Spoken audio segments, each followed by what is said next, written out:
What is up, guys, and welcome to the Strength of Body and Mind podcast. My name is Gordon Light. I'm going to be your host, and this is episode 23.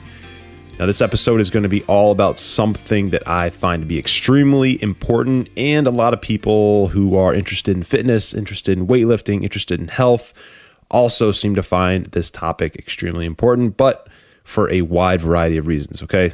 This episode is going to be all about the core, abs, abdominals, obliques, all of it, okay? Everything from your sternum all the way down to your waist, okay? Aesthetically, strength-wise, balance, stability, and essentially everything that makes the core so important. And there's going to be some stuff in here that if you haven't gone out and researched it and you haven't gone through a significant transformation that has caused you to like really test and tweak and do a lot of trial and error to understand how the core works. If you don't already know a lot about the core, you're going to get a lot of value out of this episode. I have a lot of knowledge on the core and the abs and how to get them to show, but also why are they so important? Why does having a strong core matter so much? And how to actually build your abs. Okay, they are muscles. So how to actually build them. We're going to get into that too. And I have a lot of knowledge on this because I've been working on it for such a long time, 10, almost 11 years. Okay.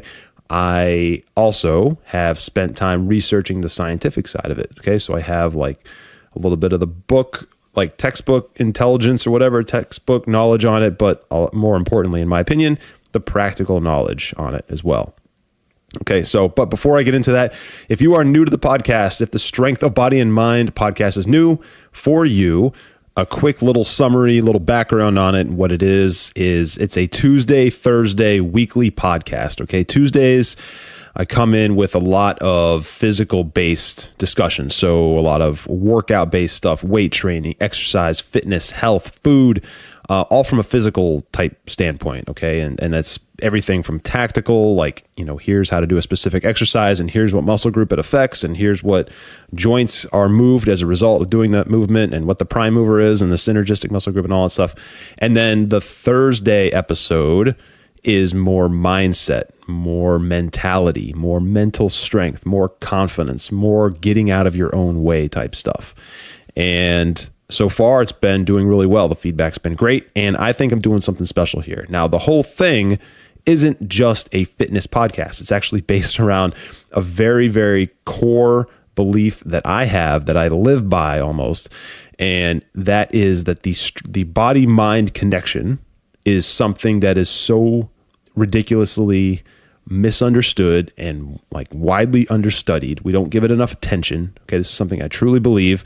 And I have experienced firsthand just what that feels like when you finally get to that point through a lot of, in my case, trial and error, grinding, figuring things out for myself, and getting to a point, like I said, where the physical actions that I'm taking are directly mapping to my big picture, longer term goals.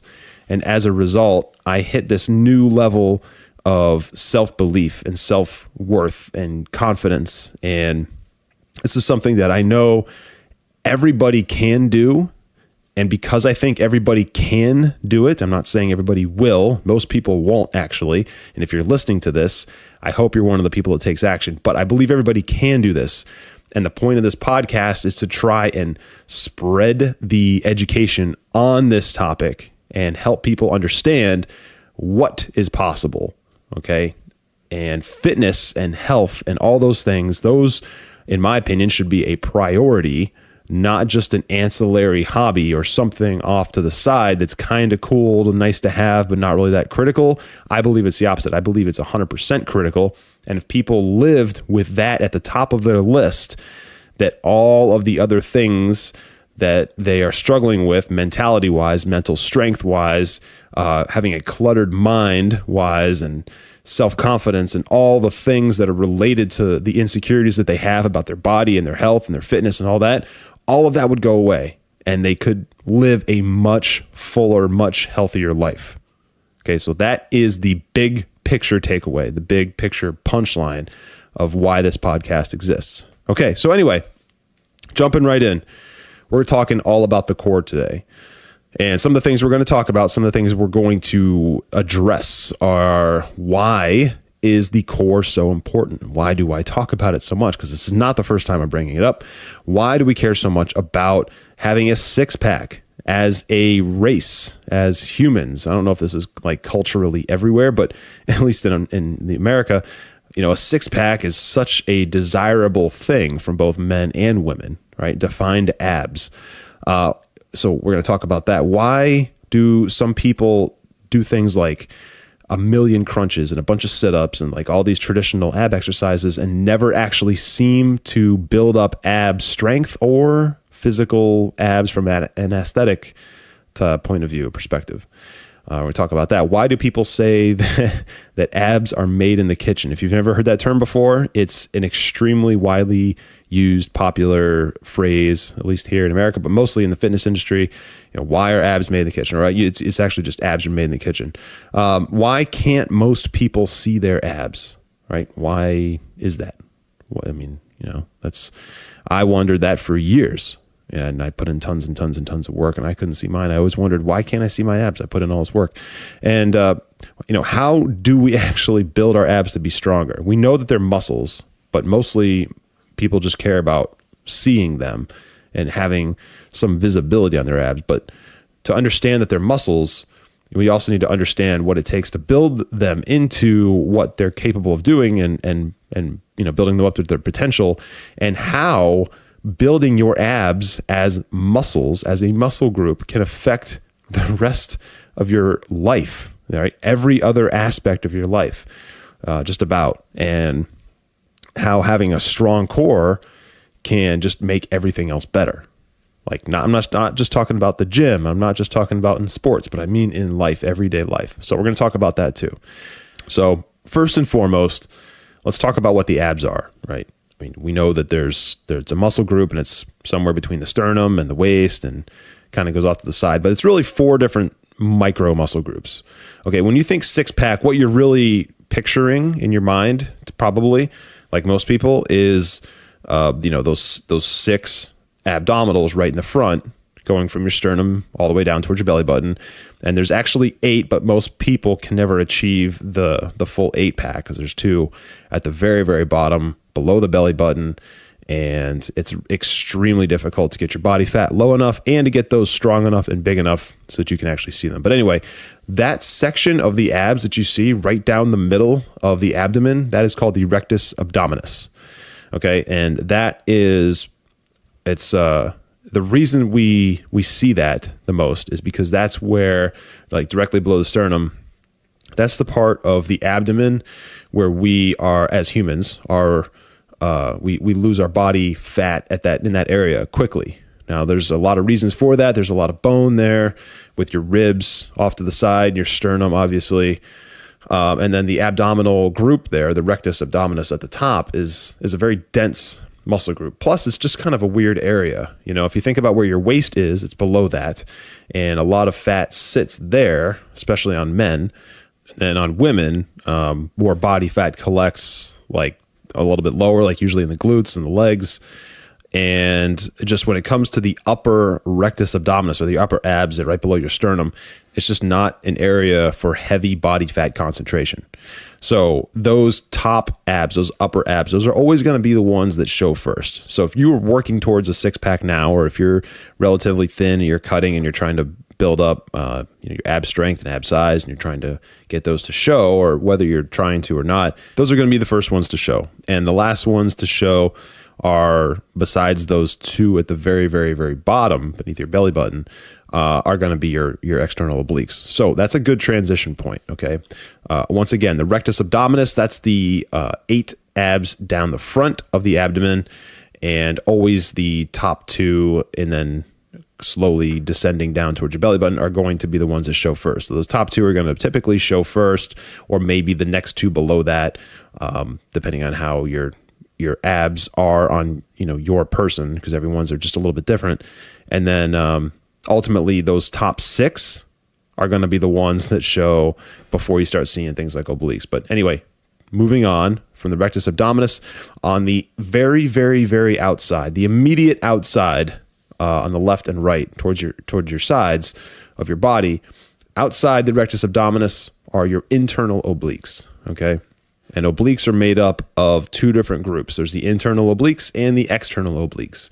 And that word internal and external, those are relative to your central core rectus abdominis. So internal is going to be closer to the rectus abdominis and external is going to be furthest away. So just outside the rectus abdominis, you have the internal obliques, and those are they're similar in that they travel along the side of your body in a horizontal shape. So they're a rectangle, obviously, but they're horizontal, and they kind of skirt up towards your ribs a little bit. And then as you get a little bit further out, the external obliques kind of take over, and those are also rectangular shaped muscles that also kind of skirt up towards your ribs. And so if you picture like a long row of horizontal like muscles going from your ribs on your left all the way across your abdomen on the front to your ribs on the right, that's basically what the core muscles look like, the abs on the front of your body. And all together, they make up essentially your abdominals. Now, there is one more group, and it's kind of near the bottom. It's below the obliques on either side, and it's outside of the rectus abdominis, and those are called your transverse abdominis. Now, these are basically muscle groups that are sitting right above your hip bones and right kind of near your hip bones, and they also just kind of tie everything together. So if you picture your abdominals as being one like giant connected kinetic muscle group, because it kind of is, the transverse abdominis is what's responsible for kind of binding them on the outside, on the bottom, to the rest of the body. And that's basically what it does. And those you don't really see. So if you get really, really, really shredded, those are larger muscles. They're not small little rectangles, and you're not going to see them like chiseled out. But what you will see is like little striations and I don't know, like sinewy type like lines and little divots and stuff in your body if you get really, really shredded. But it's not something that most people really ever think about. Now, I can tell you this, if you really build up the strength and the size of those, the transverse abs, and then you're also extremely low body fat, like 10, 11% or something, what you will see is extremely defined hip bones. And then it'll also help your obliques really, really, really pop. Okay, so just like kind of an aesthetic little thing to think about. So let's go over those one more time. So the front of the abs, from the sternum down to the waist, that is the rectus abdominis, and it's in pairs of two. It shows up in pairs of two, small rectangular muscles.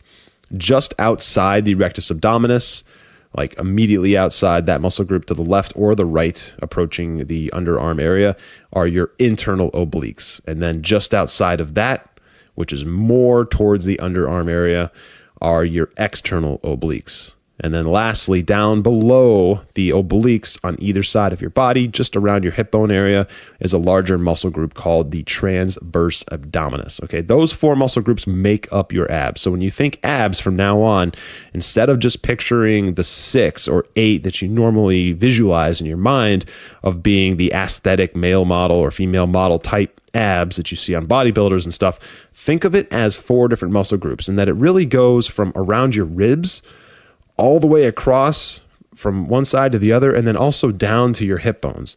And then one little note about the rectus abdominis that we didn't really talk about is that those lower 2 abs beneath the belly button, the 2 that make up like the 8-pack, the 2 that are really hard to get to show, those actually travel way, way, way down.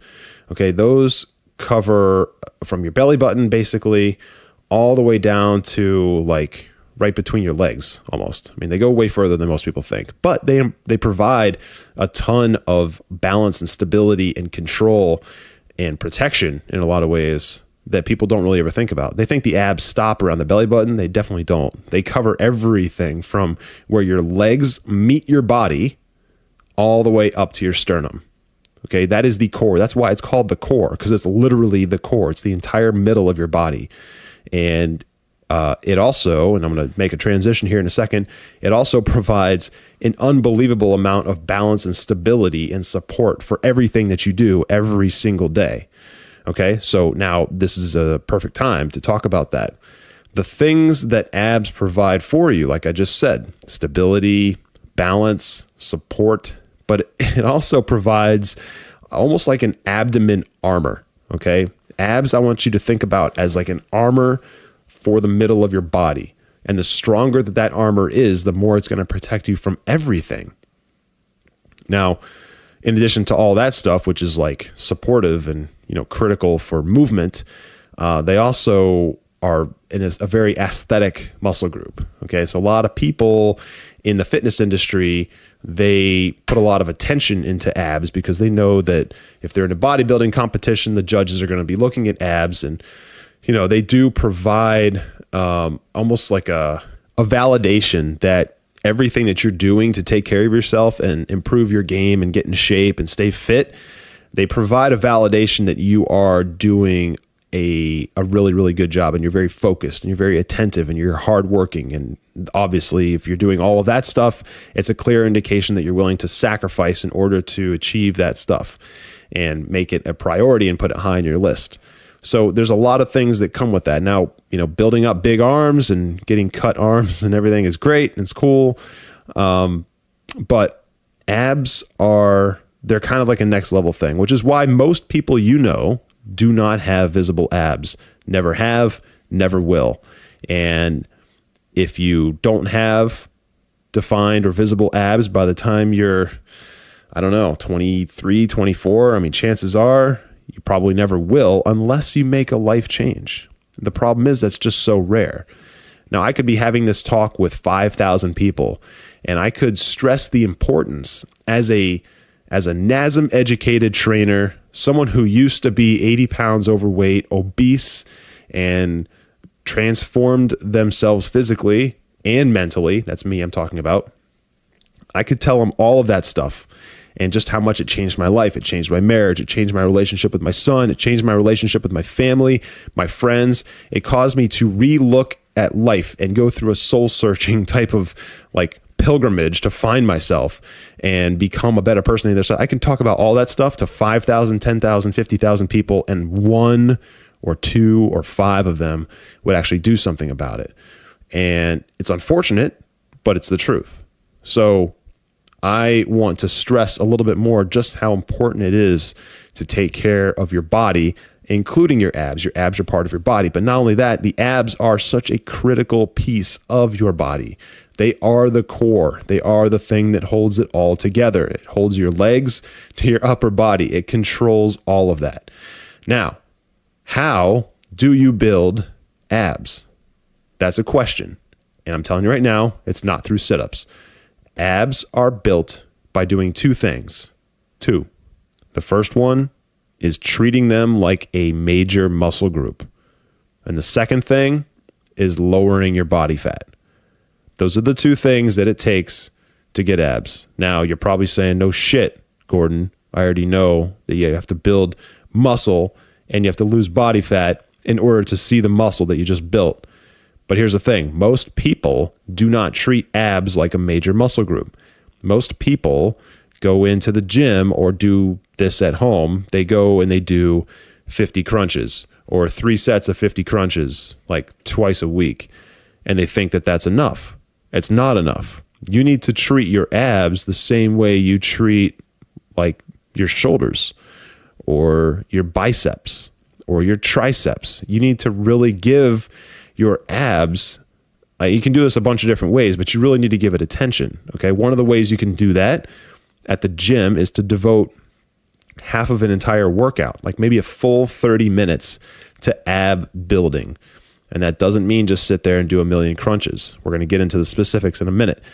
The other way, or another way that you can do it, is you can devote 15 minutes or 12 minutes or 18 minutes or something like 3 or 4 times a week. Right? You can do something like that. Now, I've tested a bunch of different stuff. I've tested the 2 things I just talked about. I've also tested devoting an entire day, like having an ab day at the gym. And that was interesting, and it worked really, really well. I don't do that right now, because I was able to build a ton of strength and size in my abs. And I didn't want to get too well, there's a whole bunch of reasons. Anyway, I don't do that right now, but it works tremendously well. Okay. You have to treat it like a muscle group. And when you treat it like a muscle group, a couple of funny things happen. One, obviously you build your abs, and you build them to the point where you can stand unflexed in front of a mirror and still see 6 of them, right? Or, whatever, and your obliques, like depends on how cut you are, but you can see your abs pretty much at all times. And then if you flex, obviously you see almost the whole thing.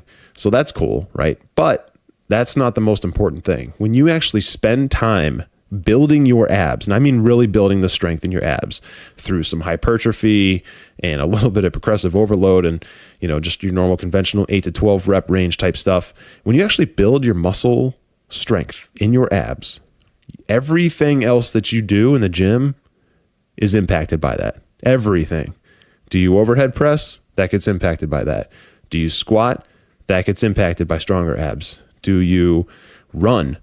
That gets impacted by abs. Do you do leg extensions? That gets impacted. Pretty much every other exercise that you do is going to be affected. And this goes all the way down to like a seated bicep curl. And the reason a seated bicep curl would benefit from stronger abs is this. When your abs are stronger, you tend to contract them more. You tend to have more control, and you tend to be able to connect with them a little bit better and understand when they can help you and how they can help you. So the stronger they get, this is hard to explain for someone who's never experienced it, but just bear with me. The stronger your abs get, when you go to do anything, any movement in the gym or out of the gym, but any movement, your abs will naturally contract anyway. But if you feel them contract because they're stronger, which you will almost instinctively know whether or not you need to call on that in order to do what you're about to do and whether or not it'll make it easier. You develop a new way of doing everything in life. You don't look any different. The movements don't change really, but the way you contract different muscles in your body while you're doing certain things changes. And what you'll notice is extreme efficiencies popping up left and right. Are you lifting a box in your basement to move it from one side to the other? Are you helping your friend move a dresser? Are you loading up something at work? Are you climbing a ladder? You're doing this, you're doing that. Are you at the gym and you're slinging plates around, doing all kinds of stuff? It doesn't matter what it is. Just every time you go to move, you will move a little bit differently and you'll feel things that you didn't normally feel. And like I said earlier, you'll develop efficiencies and weird strength that you didn't know you had. And it's all because your core is now stronger. And your core, like I said, since it's the central pillar that holds your body together, it's going to provide stability and balance and strength in ways that you never knew. Okay, so the punchline here is you need to treat your abs like a major muscle group. It should be part of your rotation. And if it's not, it needs to step in and find room to become part of your routine. Okay, now here are some specific ways to build your abs. If you're not already doing these, I highly recommend you incorporate them somehow. Now, I already talked about some ways that you can schedule it. 10 minutes a day, 5 days a week, or one full day dedicated, or 2 30-minute things, or something like that. Try to get at least an hour of ab work a week. And the other things that you need to also do, in addition to that, are compound lifts. I talk about those a lot because I believe in them. Remember, every compound lift you do, typically, every compound lift you do is going to rely on your abs, your ab strength, your ab flexibility, your ab range of motion, okay? And as you continue to perform compound lifts and you get better and you go through progressive overload and hypertrophy-based training, they are going to those muscle groups are going to get stronger, and your abs are going to get stronger as a result. And because you are also, after listening to this podcast, you are training your abs separately and treating them like a real muscle group and giving them the respect that they need, your compound lifts, which are also critical of building abs, are going to get better. Your abs are getting better because you're doing extra stuff. Your compound lifts are getting better because your abs are getting better. And your compound lifts are getting better because you're progressive overloading them. And you see this cycle, okay? This extreme cycle. And as these things all improve, guess what happens? Your whole body continues to improve. Your strength improves. Your explosiveness improves. Your balance improves. Your stability improves. Listen, if you ever hire a trainer who has gone through a program like a NASM certification or something, one of the things they talk about a lot is this concept of stability and then strength and then power. All right, I think, so NASM calls it the Optimum Performance Training Model, the OPT, okay? And the OPT focuses on like what I just said, building stability and balance first, and then building strength, and then building power. Now, what they mean by stability and balance is exactly what it sounds like, stability and balance. Can you do an exercise without falling over, basically? The strength part of it is developing pure, raw strength. Can I lift that weight? Can I add more weight to it? That kind of thing. And then power is, it's interesting, most people don't understand this until it's explained to them, but power and how NASM interprets power is strength as a function of time, okay? Explosiveness. So basically, NASM says if you have power, or if you're power training, what you're developing is your ability to call on and generate the maximum amount of strength in your body possible in the shortest amount of time, okay? So from rest to 100%, basically, in the shortest amount of time. Now, the more you build your abs and the more you build your compound lift strength, and you see that cycle fuel itself over and over and over again, the more you will get to the point where you are not just building stability and balance and control, but also raw, pure strength, and also raw, pure power, strength as a function of time. All of these things are made better, made more efficient, and made more capable by building a stronger and more supportive core. Okay, that is the truth. And so it has to be something that you dedicate a good chunk of your time to, like 20% of your time in the gym or 18% of the time in your gym should be devoted to building your ab strength and your ab flexibility and your ab capabilities. Now, how else can you build your abs? So compound lifts are great, but here's some very, very specific, very well proven by myself and many, many, many others before me, ab exercises that actually build abs. And I'm not talking about crunches. In fact, I haven't done a crunch in like 7 years. And yes, before anybody asks, I do have abs. Anyway, these are my favorites, and I think that they are the most effective at building ab strength and ab size. And by the way, before I get into this, ab size, when I say that, it makes a lot of people shy away. When you build ab size, we're talking millimeters, all right? It's the difference between like a few millimeters. And the difference in millimeters is what's going to make your abs show or not show. So don't be afraid. Don't be afraid of the word ab size or the phrase ab size, because it's very, very, very difficult. And you pretty much have to be on some kind of steroid or something unnatural in order to get abs that are so big that you look weird and bubbly and bloated and whatnot. Like that whole look that you might be thinking when you hear the phrase ab size or ab mass is just not attainable by your average athlete. So keep that in mind. When I say ab size and ab mass, I'm talking millimeters of difference. Anyway, these are the most effective exercises at building ab mass and ab strength. Russian twists, windshield wipers, which are hanging leg raises that you make a huge arc with your legs. Toe to bars, which I adopted from CrossFit actually, and I don't do CrossFit, but those are an amazing exercise for building your lower abs. Hanging leg raises, landmines, one of my personal favorites, actually, landmines. And then hitting the ab wheel, right, which is a non-weighted exercise. I think it's the only non-weighted, well, I guess it's body weight. It's the only real like non-weighted ab exercise I do. And then cable crunches, which are not crunches, just so you know. It's a crunch motion, but it's also performed with, at least for me, close to 150 extra pounds. And it gives you the ability to really isolate your abs, and you're not fighting against gravity like you are with a normal crunch. And then you're also able to load up a ton of weight. So you're making your abs really, really, really work to complete the range of motion. And you can progressively overload it and enter like a hypertrophy style training in order to build your ab size. Now, there is something that I do want to talk about. If you're listening to this and you're now like really fired up and really pumped and you want to go and hit your abs every single day, that's great. That's awesome. That's an awesome like way to think about it. And I'm glad that you're so fired up and pumped.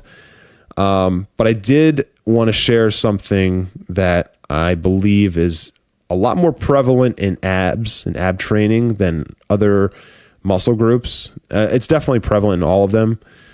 It's the human body in general, but the abs, at least for me, seem to suffer from this a lot.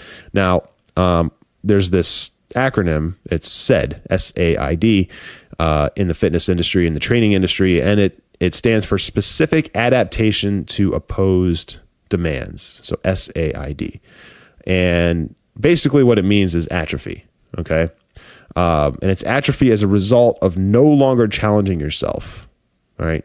So the reason I'm bringing this up is people get into routines, right? And I've talked about this before, but people get into routines where they're training the same muscle, using the same exercise, using the same weight, using the same rep range, using the same number of sets, day in and day out for months and months and months and years.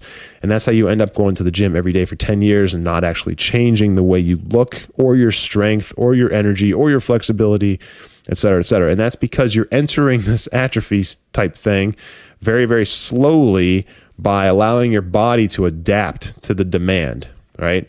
Again, specific adaptation to impose demands. And we want to avoid that at all costs, which is why I talk about progressive overload. Progressively overloading your body, including your abs, is going to be the only way you will ever get from where you're at to where you want to be. Okay? Adaptation is way too common, and your body is smart. Okay? Our bodies are very smart. They're good at surviving. They're good at adapting to their environments. They're good at adapting to their stresses in order to stay alive. So you need to constantly challenge. And if you constantly challenge your body, you will force it to never relax. And because it's never relaxing, it's always changing. It's always strengthening itself. It's always building itself up, making itself more resilient by strengthening itself. And you need to do that especially with your abs if you want them to show, if you want them to get stronger, if you want to improve your balance, if you want to improve your compound lifts, all the stuff I just mentioned, it all comes through progressive overloading. And there is no muscle group on your body that will not benefit from progressive overloading. Okay, that doesn't mean you have to try and do 900-pound cable crunches, but what it does mean is that you can throw on an extra 10 pounds, 20 pounds, and do a fewer amount of reps in order to keep your body trying harder. Okay. Now, anyway, I'm glad I got that out of the way. It's very important. It's not going to be the last time I said it. Do not let yourself enter consistent, constant atrophy as a result of not challenging yourself through progressive overloading of some sort. Okay. Now, there's one more thing I want to talk about, and that is how to get your abs to reveal themselves. Now that you have spent time building your abs and learning some great exercises and great philosophy approaches to building your abs, how do you actually get them to reveal themselves? Because building them isn't always enough, depending on your genetics, depending on your body fat, depending on everything. It comes down to this one thing, and that is your body fat percentage. Now, there is no magic body fat percentage because everybody's body is different.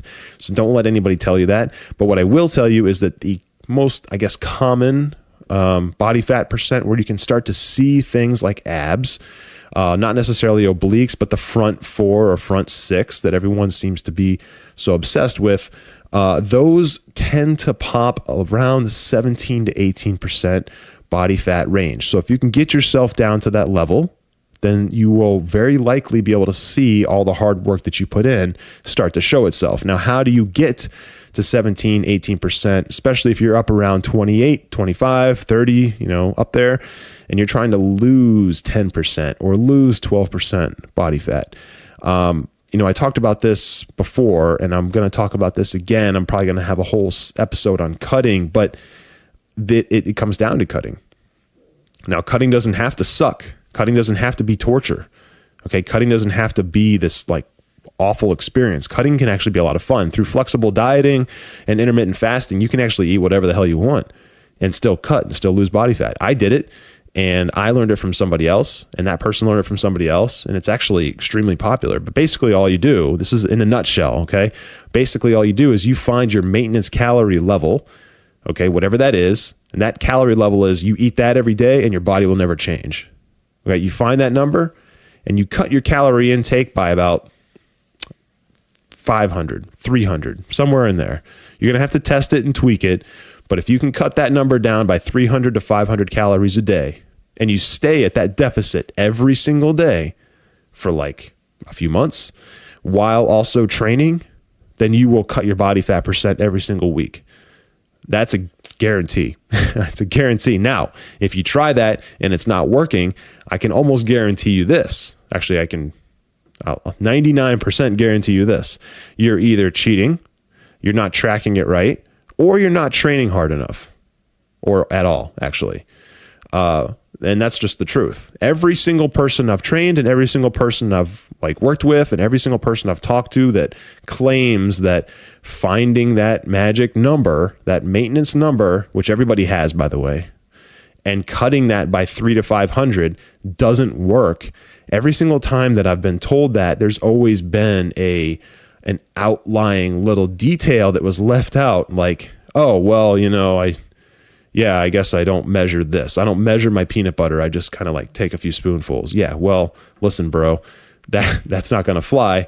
Oh yeah, well, I made a sandwich, but then, I had a bag of chips on top of that. Well, you didn't account for that bag of chips, dude. And those types of things, it might just be, it might sound like nothing, but those onesies, twosies add up. And that's a huge problem. So if you're going to try and do that, make sure you're doing it 100%, because the only person you're cheating is yourself. So, that's basically macro tracking. And if you're macro tracking and calorie counting, then you have to actually do it. You can't fuck off and, only half-ass do it. You have to do it 100%. But that is the secret. It's not really a secret. The secret is get lower on your body fat, and you do that by entering a caloric deficit every day. That's it. That's it. Period. I mean, there's not much more to say about it. It's extremely simple. It is simple. It's not always easy, but it is so incredibly simple. Okay. Now, having a good coach always helps. It's someone to stay accountable to, and it's someone that can help guide you on the way and help you pick out food and all that. Those are very specific tactics on how to do it. But the big picture strategy is very simple. It's eat at a deficit. That doesn't mean starve yourself. That means eat at a minor deficit every single day. So anyway, that's going to do it for this episode. I want to stress one more time just the importance of having strong and flexible and built up and capable abs, not just for the purpose of looks. That is a nice to have, but really that's completely secondary. The main purpose of having strong abs, in my opinion, and the thing that matters to me the most, is how it affects my ability to lift and how it affects my ability to enjoy life, all the other aspects of life, right? Because I like to move around just like you, just like most people, and moving around and doing things and experiencing and enjoying life is all made better by having a healthy body. In particular, a healthy and strong set of abs. Okay. So again, guys, if you got any value out of this, please share this with a friend. Please also jump over to iTunes and leave me a review and a rating. I would really appreciate it. And stay tuned for Thursday's episode. I love you, and I'll talk to you in the next one. See ya.